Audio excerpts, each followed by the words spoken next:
You said that the Border Patrol told you, and this was back in August, that there were at least 142 nations that have crossed as of midsummer, probably 150, 60 nations. Now, some of those are actually terror nations. You told me that's a tide of people coming across. The Border Patrol is doing the best they can. And what else do my listeners need to know about your trip to the southern border? It's not protected, and it is not the fault of the Border Patrol. It is the fault of the politicians who have failed the national security interests of the American people, because we have people that are coming across at a rate of literally thousands a day, and my real concern is for our national security, our economic security, but also our national security, because as you rightly said, Border Patrol told me that there had been people from over 142 countries that they had counted so far who have come into the United States, and we have now the threat of Islamic jihadists saying that they will come into the United States and they will wreak havoc within our nation. Why in the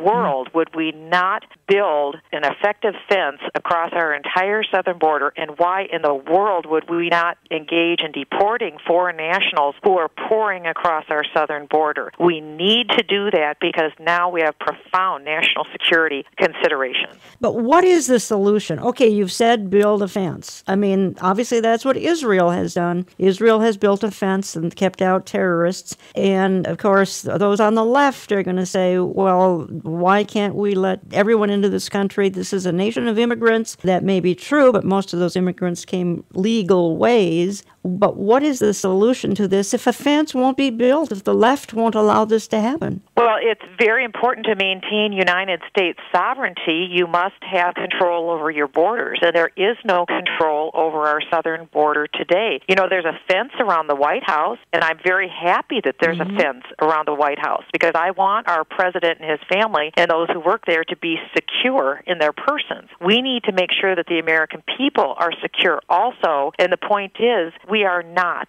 and that's why we have the technical capability of building a fence to secure our southern border. We have the ability to be able to deport foreign nationals who have violated our law, and we simply must do that, because now we are looking at advances of terrorism and terrorist acts in the United States, and we need to understand that there has been a change.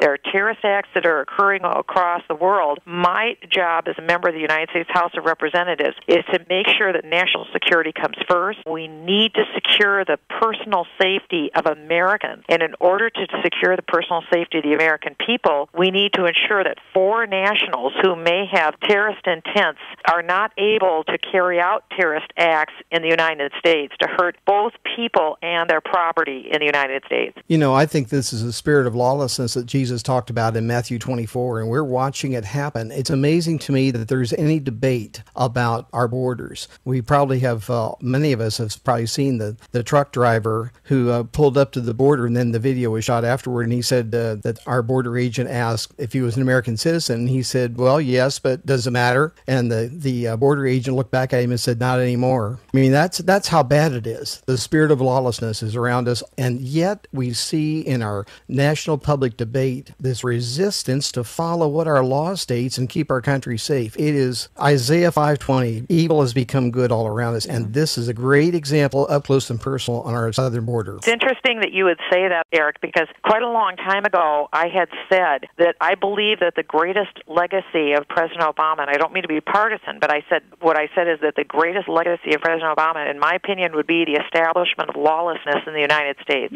Michelle, you have been traveling a great deal this past summer anyway, and you traveled to half a dozen countries, some of them Ukraine, Jordan, Turkey, South Korea, China. You were in Haiti for other reasons, but what kind of feedback did you get in a couple of these countries? Well, when I had visited the Ukrainian region, it was very clear to me that there was a fear among the Ukrainian people and the government employees there that they were seeing the threat of Putin on their eastern border, and they believed very clearly that Putin would come in if he wasn't pushed back, and of course that is what we saw occur. There isn't a signal that is going across the world right now that the United States, using the force that has been available to us historically, and so the thugs of the world, who have always been present from all time, only maintain their limited authority if they believe that someone will push back. And the thugs of the world have estimated, I believe rightly, that the United States is no longer in the business of pushing back against their evil intentions. And I saw that in the Ukraine. Also, when I went to Turkey and Jordan, I went there for the purpose of dealing with ISIS and speaking with government officials about ISIS and the movement of the Islamic State as they continue to expand their reach. I also went to South Korea and to China because there's been very aggressive actions that have been taken both by the leader of North Korea and by the Chinese in trying to further their aims and their goals. And then I also went down to Haiti because we have a terrible problem with economic slavery and sexual slavery of young children. And so I wanted to deal with that issue as well as going to our southern border to be able to assess what that has to do with our national security.